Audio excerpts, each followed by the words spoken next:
चलिए, अब हम आ जाते हैं पेज नंबर 133 पर और पढ़ते हैं सामाजिक बदलाव और शहरी जीवन। अब शहरों का सामाजिक जीवन आधुनिकता के साथ अभिन्न रूप से जोड़ा जा सकता है। जब हम अपना सोशियोलॉजिकल मतलब अपने समाज के बारे में पढ़ते हैं, शहर शहर को ध्यान में रखते हुए, तो हम देखते हैं कि जो आधुनिकता होती है, जो टेक्नोलॉजिकल एडवांसमेंट होता है, जो टेक्नोलॉजिकल डेवलपमेंट होता है, जैसे आज के समय में हम देखते हैं शहरों में ज्यादातर लोगों के पास मोबाइल है। कुछ जो और अमीर होते हैं या कुछ जो बेहतर वर्ग मध्यकालीन वर्ग के होते हैं, उनको उनके पास लैपटॉप्स होते हैं, एसी, फ्रिज, इस तरह वॉशिंग मशीन, इस तरीके की चीजें जो आधुनिक होती हैं, टेक्नोलॉजिकल होती हैं, मॉडर्न होती हैं, वो चीजें हम शहरों में अक्सर देखते हैं। तो इन दोनों चीज को हम आपस में जोड़ सकते हैं। अब वास्तव में ये दोनों चीजें एक दूसरे के अंतर अभिव्यक्ति हैं। अंतर अभिव्यक्ति का क्या मतलब हुआ? अंतर अभिव्यक्ति का ये मतलब हुआ कि एक दूसरे से जुड़ी हुई। अब शहरों को आधुनिक व्यक्ति का प्रभाव क्षेत्र माना जाता है। यहाँ पर ज्यादातर लोग जो जिस व्यक्ति का प्रभाव होता है वो उसका होता है जो कि आधुनिक हो, जो कि मॉडर्न हो, जो कि समय के साथ चल रहा हो, बदलते वक्त के साथ अपने को भी बदल रहा हो, ना कि रूढ़िवादी और पुराने जमाने का और प्राचीन चीजों में ही अपना जीवन यापन करने वाला व्यक्ति। अब ये जो पैराग्राफ है ये थोड़ा सा डिफिकल्ट है, लेकिन मैं आपको समझाने का पूरा प्रयास करूंगी कि सघन जनसंख्या के ये स्थल जहाँ कुछ मनुष्यों के लिए अवसर प्रदान करता है, वहीं यथार्थ में यह अवसर केवल कुछ व्यक्तियों को ही प्राप्त होता है। मतलब जहाँ बहुत ज्यादा जनसंख्या होती है, वहां पे सिर्फ कुछ ही सूफी संत हो गए या भक्ति मूवमेंट के कुछ लोग हो गए, जो लोग अपने को और ईश्वर को एक साथ अलग से देख पाते हैं। इन लोगों को ही, यही लोग ऐसे होते हैं जिनको एक अलग पहचान मिलती है, जिनको सभी लोग जानते हैं, जिनकी एक अलग सी जो इंडिविजुअलिटी होती है, जो अपना एक पर्सनालिटी होती है, उनको अलग से आप देख सकते हैं। लेकिन इन सभी बाध्यताओं के बावजूद शहर जो होता है वो समूह पहचान के सिद्धांत को आगे बढ़ाते हैं। मतलब यहाँ पर लोगों को हम एक एक करके नहीं देखते, हम ज्यादातर लोगों को ऐसे देखते हैं कि इतने लोग यहाँ पर इस धर्म के हैं, या इतने लोग इस जाति के हैं, ये इस प्रदेश के हैं। तो इस तरीके से हम लोगों को एक ग्रुप में देखते हैं, ना कि अलग अलग करके। वास्तव में कम स्थान में अत्यधिक लोगों का जमाव पहचान को और तीव्र कर देता है। कम स्थान है, लोग बहुत ज्यादा है, तो इस चीज में पहचान जो होती है वो और तीव्र हो जाती है, और उनमें से एक और अस्तित्व की भावना उत्पन्न करता है। मतलब आपस में भाईचारा, आपस में ये सहयोग कर रहे होते हैं लोग। तो दूसरी ओर प्रतिरोध की भावना, मतलब एक तरीके से प्रतिस्पर्धा हो जाती है, दो लोगों में कंपटीशन हो जाता है, या फिर एक दूसरे के अगेंस्ट, मतलब एक दूसरे के लिए थोड़ी खराब भावनाएं भी मन में आ जाती हैं, बुरी भावनाएं भी आ जाती हैं कि ये हमसे अच्छा कर रहा है या हम उतना अच्छा नहीं कर पा रहे हैं। तो दो मतलब इसका ये हुआ कि दो तरीके की भावनाएं हमारे मन में आती हैं शहरीकरण की वजह से। एक और सह अस्तित्व की भावना कि हम एक साथ हैं, हम इसी शहर के हैं, हम भाईचारे से रहते हैं। तो दूसरी ओर पृथक्करण की प्रक्रिया। पृथक्करण का मतलब होता है सेपरेशन, दोनों अलग होने की भावना। तो अब की प्रक्रिया जिसके परिणाम स्वरूप मिश्रित प्रतिवेशी एकल समुदाय बदलने के उपाय में बदल गए और इन्हें इस प्रकार मोहल्ले घटों कहलाए। अब घेटो क्या होता है? घेटो की मीनिंग इस बॉक्स में आपको दी हुई है। ये शब्द मध्य यूरोपीय शहरों में यहूदियों की बस्तियों के लिए प्रयोग किया जाता था, कि वहां पे सिर्फ यही लोग रहते थे, यहूदी जो होते थे वही रहते थे यूरोप में, तो उनकी बस्तियों को घेटो कहा जाता था। फिर आगे चल के शहरों में नए सामाजिक समूह बने। अब सभी वर्ग के लोग बड़े शहरों की ओर आने लगे थे, तो शहरी सभ्यता में पुरुष के साथ साथ महिलाओं को भी व्यक्तिवाद की भावना को उत्पन्न किया। अब पुरुष जो थे वो हम ज्यादातर देखते हैं कि हम एक पितृसत्तात्मक समाज में रहते हैं, जहाँ पर पुरुषों को ज्यादा साधन मिलते हैं, ज्यादा आजादी होती है, वो ज्यादा निर्णय ले सकते हैं। महिलाओं को उनके कंपैरिजन में, उनके मुकाबले कम कम आंका जाता है। ये हम अक्सर आज तक देखते आ रहे हैं। लेकिन उस समय में जब पुरुष ही सर्वोच्च होते थे, तो और उन्हीं के आत्म सम्मान की, उन्हीं के आत्म आंकलन की बात होती थी। उस वक्त में भी महिलाओं को व्यक्तिवाद की भावना उत्पन्न हुई। महिलाओं को भी समझ में आया कि वो केवल पुरुषों से जुड़ी हुई नहीं है, वो अलग से एक व्यक्ति हैं, उनके अपने अलग विचार हैं, उनकी अलग अपनी सोच है। तो उसकी भावना बढ़ी महिलाओं में। पारिवारिक संबंध अब पहले बहुत मजबूत होते थे, जैसे कि मैंने आपको बताया, पहले लोग जॉइंट फैमिली में रहते थे, अलग अलग नहीं रहते थे, एक साथ रहते थे। लेकिन अब जो थी परिवार की के जो बंधन थे, अब वो थोड़े ढीले पड़ने लगे थे। लोग अपने बारे में पहले सोचने लगे थे।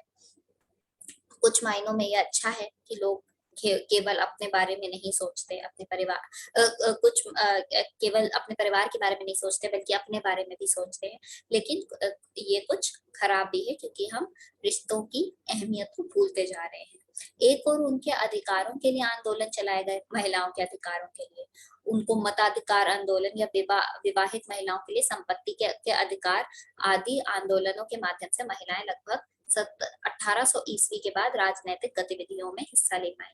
अब ये कई तरीके के आंदोलन हुए। आंदोलन में ये था कि महिलाओं को भी वोट करने का अधिकार हो, जैसे कि आज होता है कि सभी लोग वोट कर सकते हैं 18 की उम्र से ऊपर है। तो वैसे ही ये हुआ कि महिलाएं भी अब वोट कर सकती थी, उनको मताधिकार का अधिकार मिला।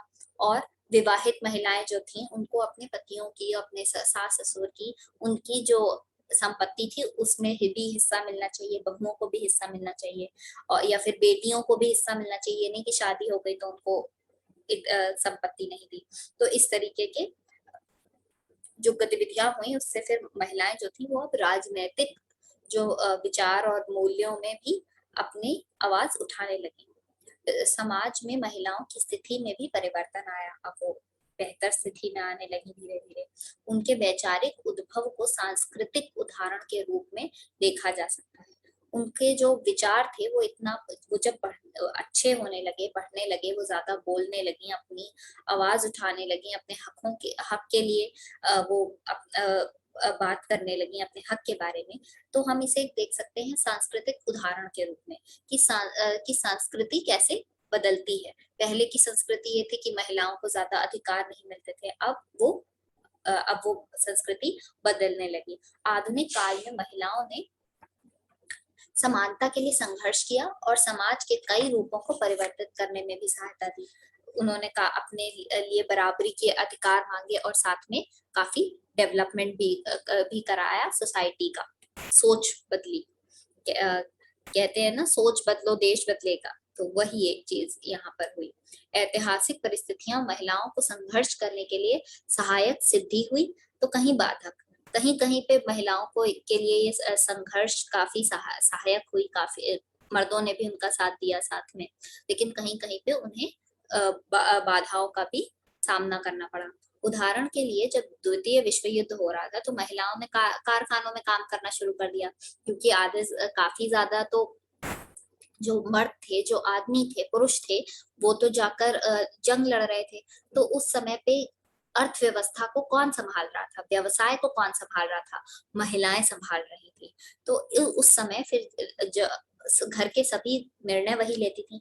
तो इस वजह से जो अब आप अपने ही घर में देखते होंगे कि जो आपकी मम्मी है, वो डिसाइड करती हैं कि कौन सा साबुन लाना है, कौन सी दाल कौन सी दाल कहाँ अच्छी मिलेगी, कौन सा शैम्पू आजकल अच्छा आ रहा है। तो इस तरीके के छोटे छोटे निर्णय आपकी माताएं लेती हैं।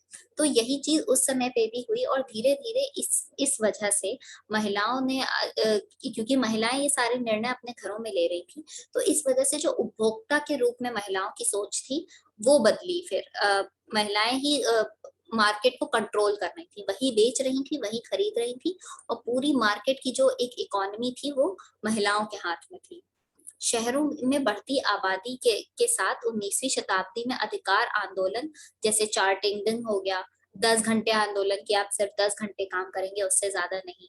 इस सब में पुरुषों ने भी एकजुट होकर व्यवसायी वर्ग नगरों के उद्भव का एक प्रमुख कारण व्यवसायिक पूंजीवाद के उदय के साथ संभव हुआ। तो इस तरीके के जब मूवमेंट्स हुए, जब आंदोलन हुए जो पुरुषों ने किए, तो जब जो व्यावसायिक वर्ग वाले नगर थे, जैसे कि मैनचेस्टर हो गया या लंदन भी हो गया, जहाँ पे खुद बहुत ज्यादा व्यवसाय होता था, तो वहां पे एक प्रमुख तरीके से पूंजीवाद का बदलाव हुआ कि जो बड़े बड़े बिजनेसमैन हैं वो कमजोर मजदूर वर्ग को परेशान ना करें, उनका उत्पीड़न ना करें। व्यापार स्तर पर व्यवसाय बड़े पैसे कमाने, बड़े पैमाने पर उत्पादन, मधु प्रधान अर्थव्यवस्था, बीमा, अनुबंध कंपनी, साझेदारी, जॉइंट स्टाफ, मुनाफा कमाने की प्रवृत्ति, इस तरीके की सारी विशेषताएं आई। लोगों को इंश्योरेंस मिलने लगा, उनको काफी सारी सुविधाएं मिली, जो लोग वहां काम कर रहे थे। ये एक नए सामाजिक शक्ति के रूप में उभर कर आए। ठीक है, फिर उसके बाद लेसेस फेयर। लेसेस फेयर की मीनिंग आपको याद करनी पड़ेगी। आर्थिक उन्मुक्तवाद था जिनसे सरकार का किसी रूप में हस्तक्षेप नहीं था, एवं पूंजीपतियों को पूरी स्वतंत्रता थी। ठीक है, फिर उसके बाद नए मिल मालिक वास्तव में पहले औद्योगिक पूंजीपति थे। तो जो मिल के मालिक हुआ करते थे वो पहले पूंजीपति होते थे। इन्होंने संपदा, प्रतिष्ठा, प्रभाव स्वयं अपनी सूझबूझ, दूरदर्शिता एवं अध्य व्यवसाय से अर्जित की थी। इस वर्ग का प्रभाव विशेषकर इंग्लैंड की राजनीति पे पड़ा। जब ज्यादातर जो अमीर लोग होते हैं उनकी जो सोच होती है उसका कई बार प्रभाव राजनीति पर भी पड़ता है। ये एक बहुत ही बड़ा टॉपिक है, आपको आगे चल के इसके बारे में समझ में आएगा। अब मध्यम वर्ग। शहरों के उद्भव में मध्यम वर्ग को भी शक्तिशाली बनाया गया। अब या तो पहले होता था कि जो जमींदार होते थे वो लोग बहुत अमीर थे, जो दिहाड़ी मजदूर थे वो बहुत गरीब। तो अब जो था एक बीच में मिडिल क्लास मध्यम वर्ग आया, जो कि काफी शक्तिशाली था, शिक्षित थे ये सभी लोग। तो नई शिक्षा प्रणाली हुई, तो उसकी वजह से शिक्षक, वकील, चिकित्सक, इंजीनियर, क्लर्क, अकाउंटेंट, इस तरीके के जो प्रोफेशन थे, इस तरीके की जो नौकरियां थी, उसमें लोग बहुत ज्यादा आने लगे। तो मध्यम वर्ग का इसमें विकास हुआ। अब आगे चल के हम पढ़ते हैं श्रमिक वर्ग के बारे में। तो श्रमिक वर्ग में आधुनिक शहरों में ये कहा जाता है में जहाँ एक और पूंजीपति वर्ग था तो दूसरी ओर श्रमिक वर्ग था। जो जब सामंत व्यवस्था चल रही थी, जो फ्यूडलिज्म, जब जमींदार लोगों से काम कराते थे, मजदूरों से और किसानों से, तो इसके विशेषाधिकार प्राप्त वर्ग के द्वारा सर्वहरा वर्ग का शोषण प्रारंभ हुआ। इसमें वो लोग उन लोगों का शोषण करते थे और परिणाम स्वरूप शहरों में दो परस्पर विरोधी वर्ग उभर कर आए। तो जो लेबर थे और जो पूंजीवादी थे, फैक्ट्री के ओनर, इन दोनों में भी आपस में हमेशा लगातार विरोध बना रहता था। शहरों में फैक्ट्री प्रणाली की स्थापना के कारण कृषक वर्ग, जो लगभग भूमि विहीन कृषि वर्ग के रूप में थे, शहरों की ओर बेहतर रोजगार के अवसर में देखते हुए भारी संख्या में शहरों की ओर इनका पलायन हुआ। तो अब पहले शहरों में तो खैर जो पूंजीवादी थे उनके और मजदूरों के बीच में रहता था, यही चीज जमींदारों और किसानों के बीच में होती थी। तो वो जो किसान थे जिनके पास भूमि नहीं थी, वो शहर की तरफ आते थे एक बेहतर जिंदगी के लिए, क्योंकि वो वहां पर परेशान हो चुके थे। फिर इसी तरीके से नए नए नगर बनते चले गए, औद्योगिक नगर, जैसे कि मैनचेस्टर, लॉर्कशायर, शॉकएंड, इस तरीके के जो नए शहर थे वो वर्चस्व में आ गए। इन शहरों में श्रमिकों की संख्या अधिक थी, काफी ज्यादा लोग दिहाड़ी मजदूर और इस तरीके के लोग थे, तो श्रमिक बहुत ज्यादा थे। चूंकि लोक कल्याण की भावना की कमी थी, इसीलिए इस तरीके की दिक्कतें आगे चल के सामाजिक दिक्कतें बहुत आई। लोग सब अपने मुनाफे के बारे में सोच रहे थे, कोई भी आगे आने वाले बेहतर कल के बारे में नहीं सोच रहा था। एक अच्छे इरादे के साथ में चीजें नहीं हो रही थी, जिसकी वजह से बेरोजगार, तो वही चीज आपको देखने को मिलती है उनके प्लान्स में भी, उनकी नीतियों में, उनके दिनचर्या में। तो उसी वजह से धीरे धीरे बेरोजगारी बढ़ी, स्वास्थ्य संबंधी दिक्कतें आई। तो इस वजह से जो श्रमिक वर्ग था वो बहुत परेशान होने लगा। इंग्लैंड में 1825 में सरकार को मजदूरों को वेतन बढ़ाने तथा काम के घंटे कम करवाने के लिए संगठित ढंग से काम करने का अधिकार स्वीकार करना पड़ा। फिर इसके बाद सरकार, जब बहुत ज्यादा लोग अपने हक के लिए बोलने लगे और बहुत ज्यादा आवाजें उठाने लगे, तो फिर इस तरीके के नियमों को बनाना पड़ा ताकि श्रमिकों की दशा में सुधार आए। अब औपनिवेशिक भारतीय शहर बम्बई। अब हम आते हैं अपने देश के एक शहर की तरफ, बम्बई। तो बम्बई जो होता है वो काफी बाद में एक शहर बना। लंदन वगैरह बहुत पहले ही बन गए थे। तो क्योंकि भारत में जो शहरीकरण की भूमिका थी वो काफी धीमी थी, और तो और हमारे आज तक शहर में लोग कम रहते हैं और गांव में ज्यादा। तो 20वीं शताब्दी की शुरुआत में केवल 11% लोग रहते थे हमारे यहाँ। विशाल 11% लोगों की जो जनसंख्या थी वही रहते थे शहरों में, बाकी सब गांवों में रहते थे। इन शहरों में बड़े बंदरगाह, वेयर हाउस, सेनाओं की छावनी, शैक्षिक संस्था, संग्रहालय व पुस्तकालय थे। तो बम्बई, कलकत्ता, मद्रास, इस तरीके के शहरों का विकास किसने किया था? अंग्रेजों ने। तो जो शहर थे वहां पे इस तरीके के लोग रहते थे। छावनी रहती थी सेना की, शिक्षक रहते थे, गोरे रहते थे। तो इस तरीके के लोग वहां पर शहरों में ज्यादा थे। बम्बई जो है वो भारत का एक प्रमुख शहर है। इसका 19वीं शताब्दी में विस्तार हुआ। पहले ये 7 अलग अलग टापू थे। फिर जैसे जैसे आबादी बढ़ती गई तो इन टापुओं को ब्रिजेस से, पुल के थ्रू एक दूसरे से जोड़ दिया गया ताकि ज्यादा जगह पैदा की जा सके। और ये एक विशाल नगर के तौर पे ये अस्तित्व में आया। बम्बई औपनिवेशिक भारत की वाणिज्यिक राजधानी है। वाणिज्यिक मतलब होता है कमर्शियल, मतलब सबसे ज्यादा जो पैसे का आदान प्रदान होना है, जो सामान आना है, व्यवसाय जो होना है, वो सबसे ज्यादा जो राजधानी उसको कहा जाता है। उस माइंडसेट को ध्यान में रखते हुए तो वो बम्बई को कहा जाता है। Mumbai is the commercial capital of India. Commerce का सारा काम, पैसे का आना जाना, ये सारा काम मुंबई में होता है। एक प्रमुख बंदरगाह होने के नाते यह अंतरराष्ट्रीय व्यापार का केंद्र हो गया, क्योंकि यहाँ पर समुद्र था तो सारा आना जाने का सामान आता था, आना जाना वहीं से था। तो इसीलिए ये एक केंद्र बन गया। और कपास और अफीम जैसे कच्चे माल की भी यहाँ से रवाना किए जाते थे बाहर के देशों में। अब इस व्यापार के कारण न केवल व्यापारी और महाजन बल्कि एवं दुकानदार भी बम्बई में बसे। बम्बई में काफी हम देखते हैं कि हर वर्ग के लोग रहते हैं, बहुत गरीब से गरीब और बहुत अमीर से अमीर। तो हर तरीके के लोग वहां बसने लगे। अब कपड़ा मिल खुलने पर अधिक संख्या में लोग इस शहर में उन्मुख हुए। ज्यादातर ये भी कहा जाता है कि बम्बई में जो होता है कपड़ा बहुत ज्यादा होता है, तो वो वहां पे उस कपड़ा मिल भी बहुत ज्यादा है। फिर 1854 में पहला कपड़ा मिल स्थापित हुआ।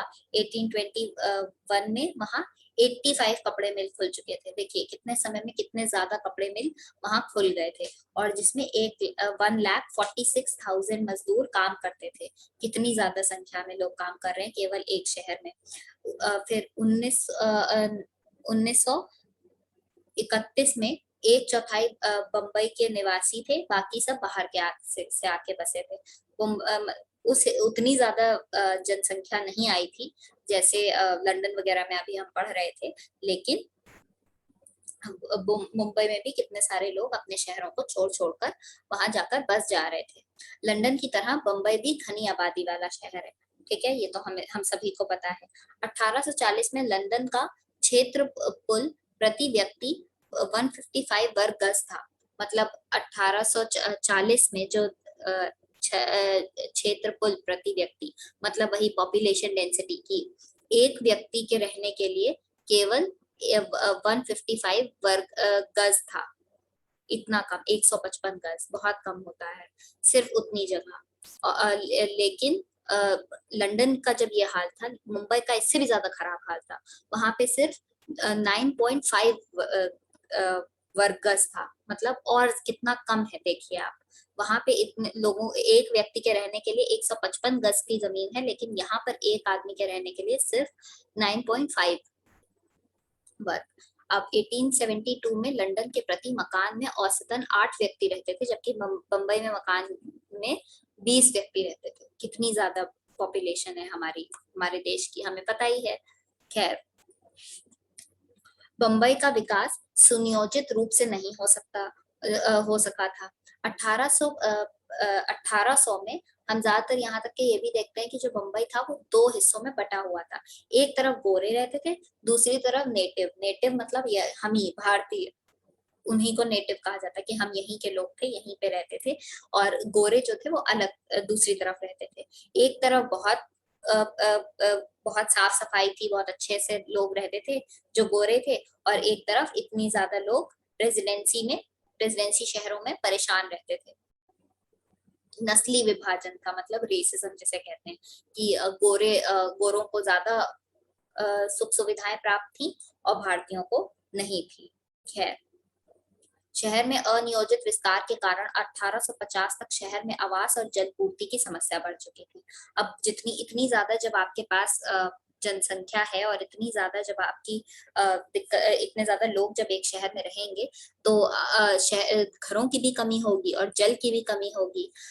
कपड़ा मिलों के चलने से अधिक लोग बंबई आकर बसने लगे थे, जिससे वहां के आवासीय इलाकों में दबाव बढ़ रहा था। मतलब अब आवास थे नहीं, अब इस दबाव बढ़ रहा था कि लोग कहाँ रहेंगे, उनके रहने के लिए जगह नहीं है।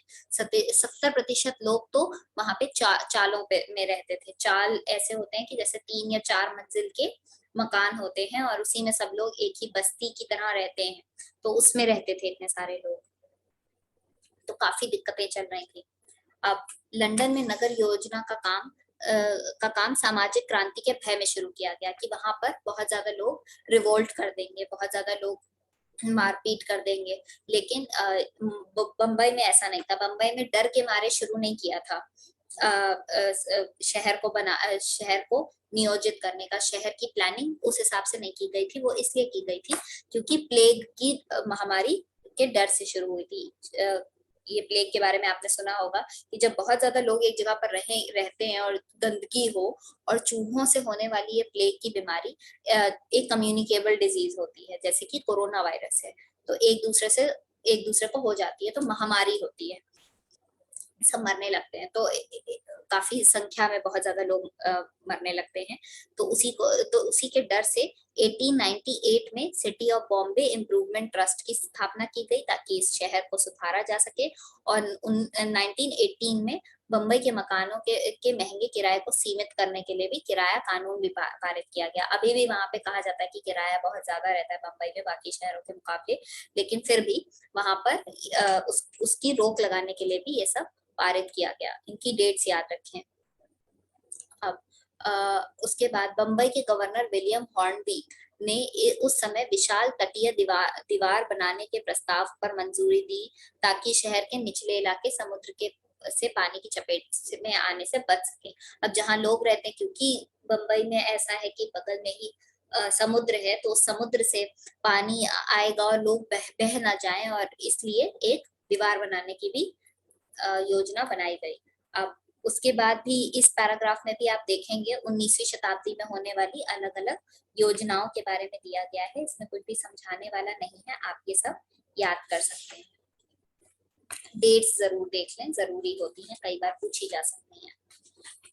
अब लेकिन इतनी दिक्कतों के बावजूद, जो कि बम्बई में आज भी इतने ज्यादा लोग हैं, इतना पोल्यूशन है, इतना ज्यादा प्रदूषण की दिक्कतें हैं, और इतने महंगे घर हैं, फिर भी आज भी इस शहर को जो प्रवासी हैं वो दैनिक जीवन में कठिनाइयों का सामना आम आदमी को करना पड़ता है। इतनी दिक्कतें हैं वहां पर आज भी, लेकिन फिर भी ये शहर जो है वो अंतर विरोध के बावजूद ये शहर ऐसे लोगों को हमेशा आकर्षित करता है जो स्वतंत्रता और नए अवसर की तलाश करते हैं। जो अपॉर्चुनिटीज, जो मौके उन्हें अपने शहरों में नहीं मिल रहे, या छोटे शहरों में, गांवों में नहीं मिल रहे, वो उन्हें बम्बई देता है।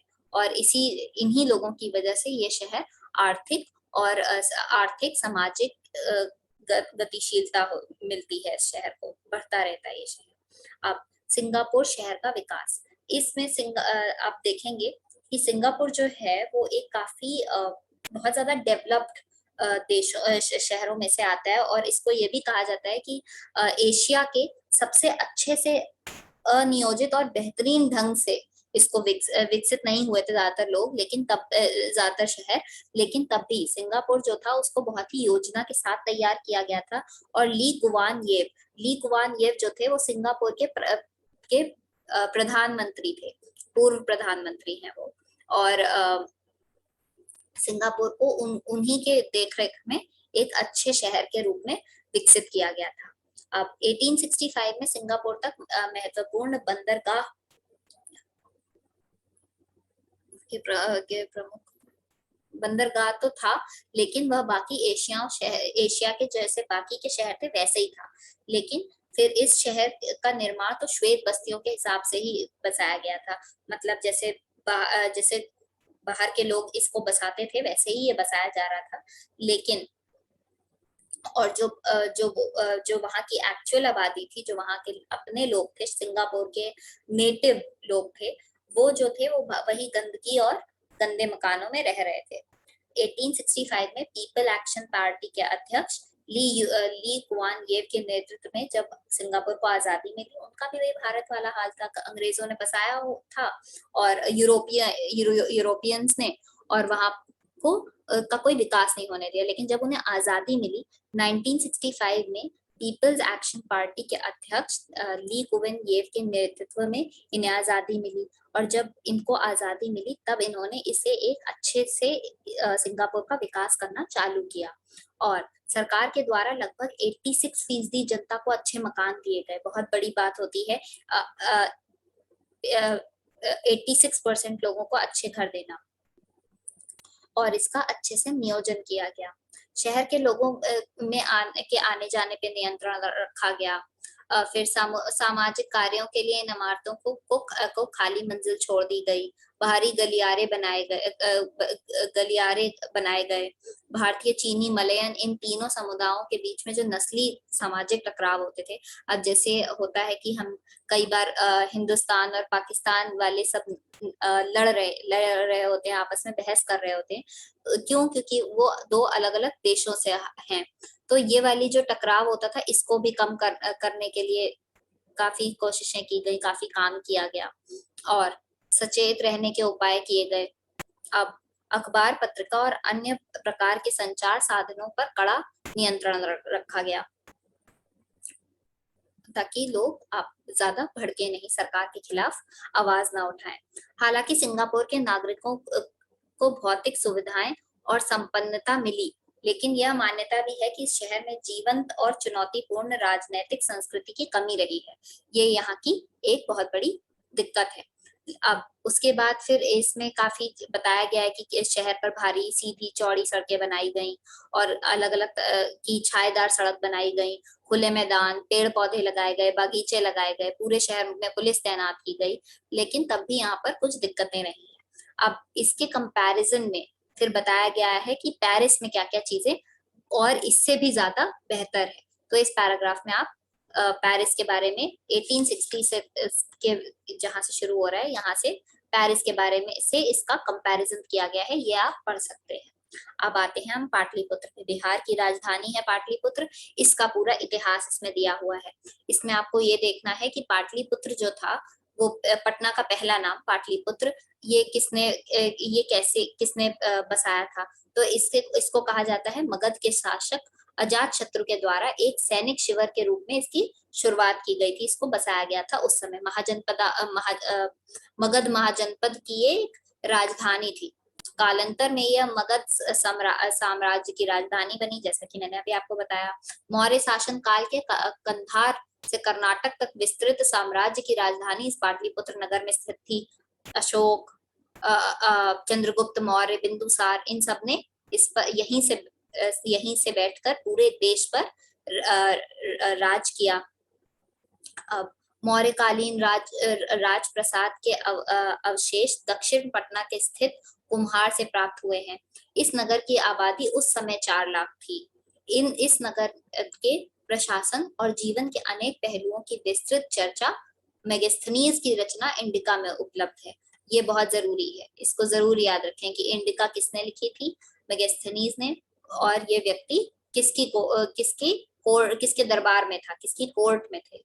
तो ये चंद्रगुप्त के दरबार में एक दूत के रूप में आए थे। ये बहुत जरूरी है, ये जरूर याद रखें। गुप्त काल में इस शहर का और गौरव बढ़ा। विशाल भवन बनाए गए, वैभव और सौंदर्य की चर्चा चीनी यात्री फाहियान ने अपनी किताब में करी है। प्राचीन काल में ये नगर शिल्प कला, व्यापार, शिक्षा और सांस्कृतिक गतिविधियों का प्रमुख केंद्र था, परंतु ये नगर पूर्व मध्यकालीन पतनशील अवस्था में आ गया। बाद में जब मुगल और दिल्ली सल्तनत बनी तो फिर पूरा फोकस जो विकास की प्रक्रिया थी वो दिल्ली पर और आगरा पर ज्यादा फोकस्ड थी। तो इस वजह से पटना का उतना ज्यादा विकास नहीं हो पाया जितना और हो सकता था। फिर उसके बाद मगध मध्य युग में इस नगर के गौरव को सुप्रसिद्ध अफगान शासक शेरशाह सूरी ने पुनर्स्थापित किया। तो अब दिल्ली सल्तनत में जो इसको नेग्लेक्ट हो गया था ये शहर, उसी को शेरशाह सूरी ने दोबारा पुनर्स्थापित किया। और 1541 में गंगा और गंडक नदी के संगम के पास एक दुर्ग बनवाया, क्योंकि स्थान के सैनिक महत्व का उसे आभास था। तो जैसे कि अभी हमने पढ़ा कि अजातशत्रु ने इसकी जब स्थापना की थी तो एक सैनिक छावनी के रूप में ही की थी, तो सैनिक शिविर के रूप में की थी। तो अब इस बात की नॉलेज, इस बात का पता शेरशाह सूरी को भी था, तो उन्होंने उसी हिसाब से इसको दोबारा बसाया। अब इसके बारे में बताया गया है कि वहां पर यहाँ से कपास, सूती वस्त्र, चीनी और अफीम की व्यापारी बड़ी मात्रा में बंगाल और दूसरे क्षेत्र के साथ होती थी। इसके अतिरिक्त शोरा और नील का भी निर्यात अधिक मात्रा में पटना से होता था। तो इस तरीके की चीजें इसमें फैक्ट बेस्ड दी हुई है। अब 18वीं शताब्दी के प्रारंभ में मुगल राजकुमार अजीमुशान ने इस नगर का निर्माण कराया था और इसे अजीमाबाद नाम दिया था। ये जरूरी हो जाता है, एक नया नाम इसको मिला हुआ है, क्योंकि ये ज्यादा लोगों को याद नहीं रहता, पाटलिपुत्र सभी को याद रहता है।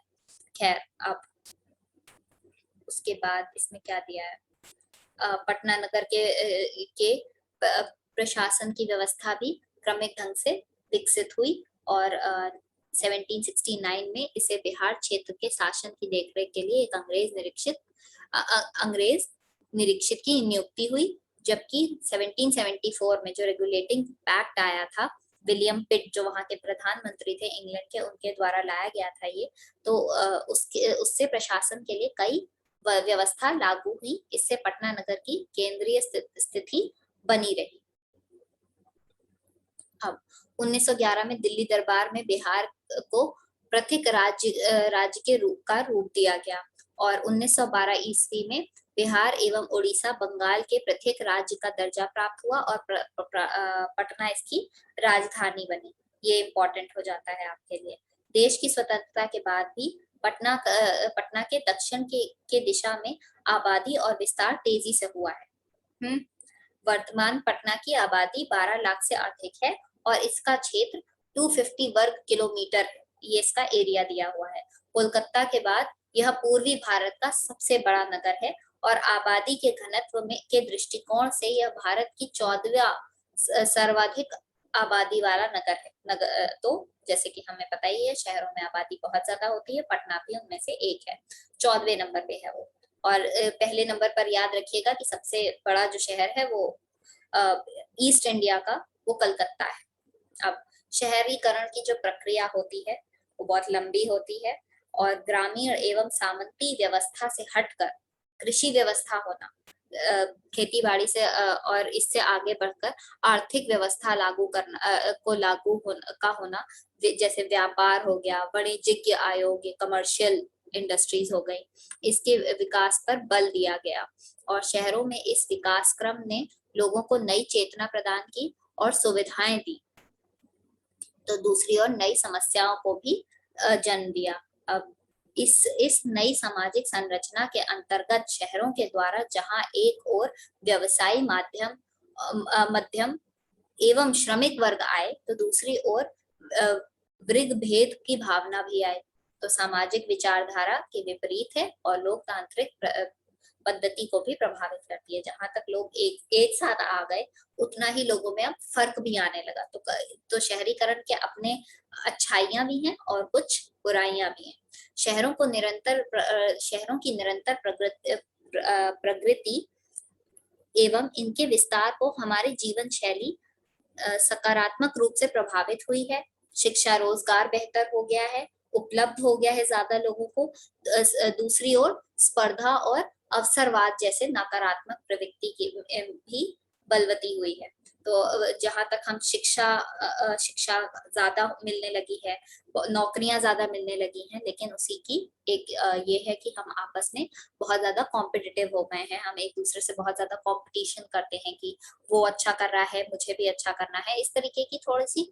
और वो काफी ज्यादा और हम अवसरवादी भी हो गए हैं, अपॉर्चुनिस्ट जिसे कहते हैं। तो इसका अर्थ है कि मतलब जब जहां हमें मौका मिलता है, हम कोई भी मौका नहीं छोड़ते अपने फायदे के लिए। तो इस तरीके की नकारात्मक चीजें भी बढ़ गई हैं। एक संतुलित सामाजिक व्यवस्था का निर्माण आधुनिकीकरण के साथ उन आदर्शों के संश्लेषण के साथ ही संभव है जिन्हें हम हमारी शहरी व्यवस्था के अंतर्गत छोड़ते जा रहे हैं। तो ये भी एक दिक्कत है इसमें कि संतुलित सामाजिक व्यवस्था का निर्माण तो आधुनिकीकरण के साथ होता रहता है। जैसे जैसे हम बढ़ते हैं, जैसे जैसे हमारी सामाजिक व्यवस्था बेहतर होती है, हम आधुनिक होते जाते हैं, हम मॉडर्न होते जाते हैं।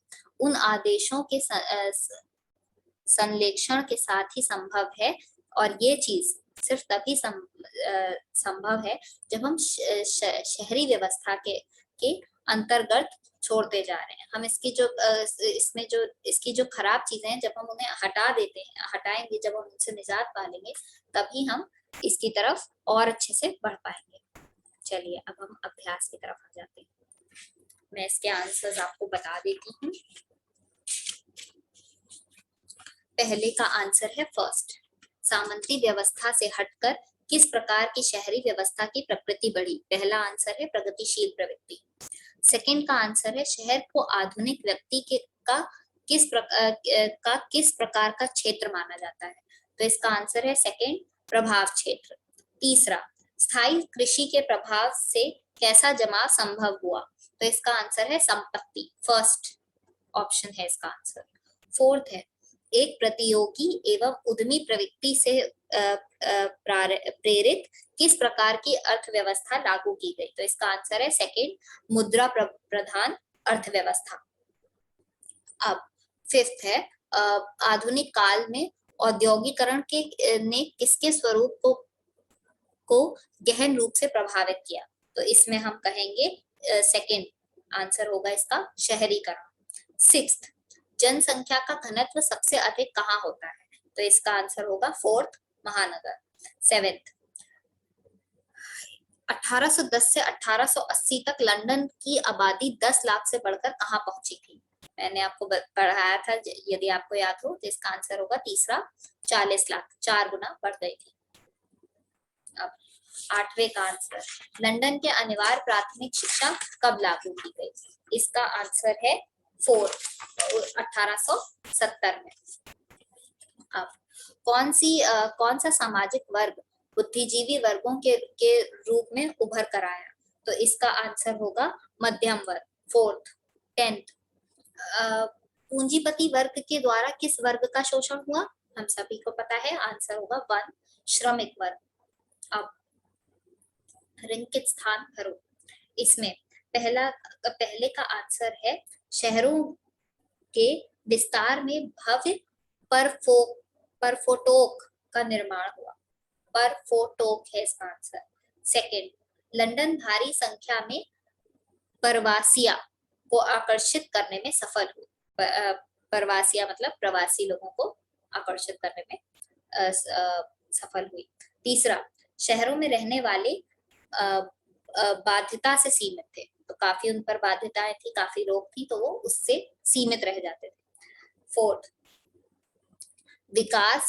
विकासशील देशों में नगरों के प्रति रुझान देखा जाता है। तो जो विकास की तरफ बढ़ते हैं वहां पर नगरों के प्रति रुझान देखा जाता है, जो विकासशील देश होते हैं।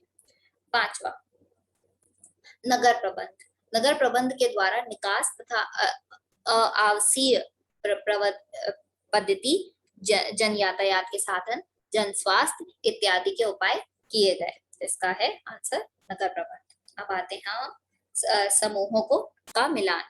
तो पहला, मैनचेस्टर, लोकशायर, लंकाशायर और शेफील्ड। तो इसका जो आंसर होगा वो होगा औद्योगिक नगर, नंबर 5। अब सेकेंड है चिकित्सक। तो चिकित्सक कौन से वर्ग में आते हैं? मध्यम वर्ग, ठीक है। फिर प्रतियोगी मुद्रा प्रधान अर्थव्यवस्था, तीसरे का आंसर है नगर। कहाँ पाई जाती है इस तरीके की अर्थव्यवस्था? नगरों में। फिर नहीं, सॉरी, बंबई का आंसर है वाणिज्यिक राजधानी। सेकंड का बंबई का आंसर है वाणिज्यिक राजधानी। पेरिस का आंसर है बरौन हॉसमार, ठीक है।